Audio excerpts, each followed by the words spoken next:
বুঝে দিচ্ছিলাম এর মধ্যে তেমনি চাকের মতো মারতো তাই তো?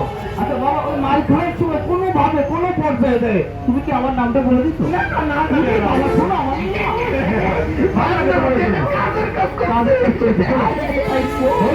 কিন্তু ভাই জানেন না ভাবলাম না খাইলে ব্যথা হারে যাবে, আর আমি যদি একবার ক্ষমতা আসতে পারি তোমার ব্যথা তো পুরো সেরে যাবে, বুঝতে পারছো? বিষয়টা সেরে না, বিষয়টা হচ্ছে জনগণ কোনটা সত্য আর কোনটা গুজব, এটা বুঝতে পারে না।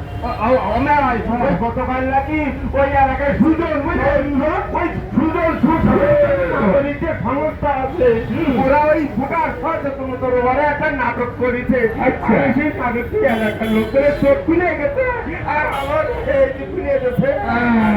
জনগণের যদি চোখ খুলে যায় তাদের সমস্যা। ভাই ভাই, এই আমরা এতদিন এই দীর্ঘ জনগণের মাথার উপর কাঁঠাল থেকে খাইছি, এখন ওনারা যদি সচেতন হয়ে যায় তাহলে তো আমাকে ভর্তি হয়ে যায়।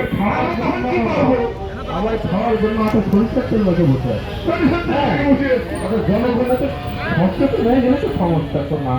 ভাই কি করবো তো এখন ভাবে, এখন কিন্তু কৃষি হয়ে যাবে আর চারিদিকে উল্টা পাল্টা আমার এই যে বিপক্ষে প্রার্থীগুলো আছে সব প্রার্থী ছেড়ে দাও।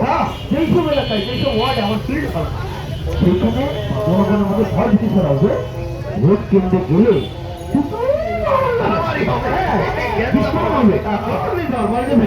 এখন আমার বিপক্ষে ভোটার রাস্তা ভোট কেন্দ্রে না দেখে দিচ্ছে মাথা ঠান্ডা করে চলতে হবে, জনগণদের অন্ধকারের ভিতর রাখতে হবে, আমাদের সবসময় কিসের মধ্যে থাকতে হবে, আলোর ভিতরে।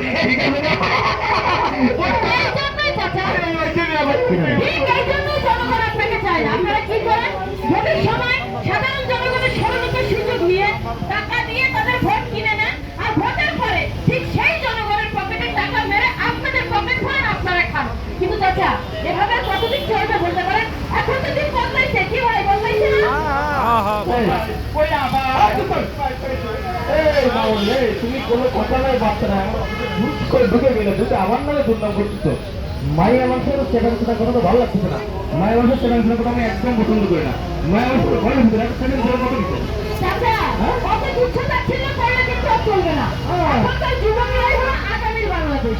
আর আমি একজন নারী, আর নারী আর তরুণদের হাতে এখন অনেক কিছুই আছে। আপনি এত তুচ্ছ-তাচ্ছিল্য করলে তো চলবে না চাচা।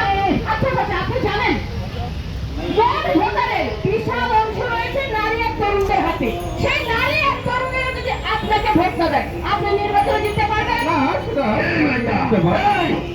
তুই কি আমার মেয়ে ভোট করতে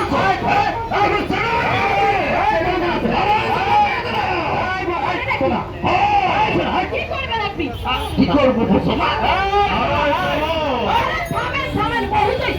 ওই যে খুন আর সন্ত্রাসী পাওয়ার ভয় দেখিয়ে এখনকার যুবক তুমি আসতো আমার অফিসে চা খাও, বিস্কুট খাও, সুন্দর সুন্দর পেঁয়াজি বাড়তেছে, আলু চপ গুলো খাও, সব আসতে খাও, ফুচকা খাও, কথা বলে চাচা এখানে নির্বাচনের চাও খাইতেছি না, নির্বাচনের খানাও খাইতেছি না।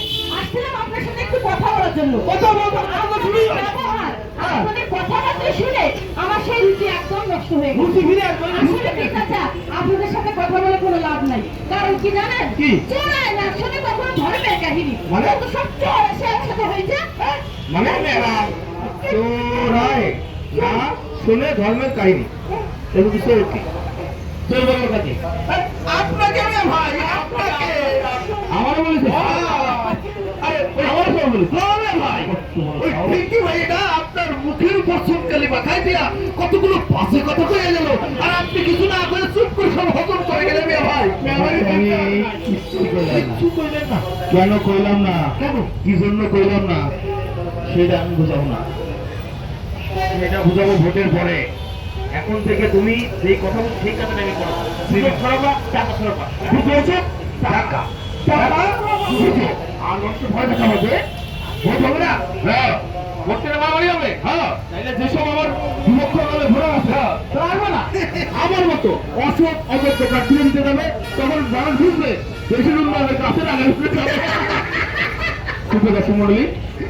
আপনারা যারা এখানে ভোটার আছেন, আগামী 12ই ফেব্রুয়ারি ত্রয়োদশ জাতীয় সংসদ নির্বাচন, আমার মতো অসৎ অযোগ্য বাটপাট ধান্দাবাজ এমন প্রার্থী কেউ ভোট দিবেন না। আপনি অবশ্যই কারো কথায় পরিচিত না হয়ে, কোনো গুজবে কান না দিয়ে, সত্যটা যাচাই করে এবং টাকার কাছে বিক্রি না হয়ে, কারো কৃষি শক্তির কাছে ভয় না পেয়ে সৎ এবং যোগ্য যিনি তাকেই ভোট দিবেন। কারণ সৎ যোগ্য ব্যক্তিকে ভোট দিলে আপনার এলাকার উন্নয়ন হবে, আপনার দেশের উন্নয়ন হবে। আমরা নাগরিক হিসাবে সরকারকে খাজনা দেই, ট্যাক্স দিই, তাই না? তো নাগরিক হিসাবে যদি সরকারি খাজনা দিচ্ছি, ট্যাক্স দিচ্ছি, তাহলে রাষ্ট্রের কাছ থেকে আমাদের অনেক অধিকার আছে না, আমাদের মৌলিক অধিকার আছে না? সেই অধিকারগুলো যেন আমরা ঠিকভাবে বুঝে পাই, তার জন্য আগামী 12 তারিখ যারা ভোটার, ভোট কেন্দ্রে গিয়ে সঠিক জনপ্রতিনিধি নির্বাচন করাও আমাদের দায়িত্ব। একজন সঠিক জনপ্রতিনিধি যদি নির্বাচিত হয়, সৎযোগ্য জনপ্রতিনিধি যদি নির্বাচিত হয়, তাহলে আমরা ভালো থাকবো, দেশ ভালো থাকবে।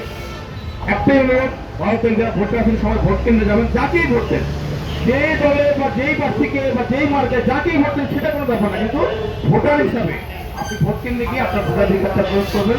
কারো কথা পরিচিত হবেন না, কোনো কিছু ভোটার নেবেন না, সৎযোগ্য প্রার্থীকে ভোট দিবেন, এটাই অনুরোধ।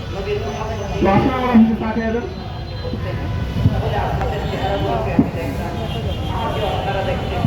এতে করে কিনা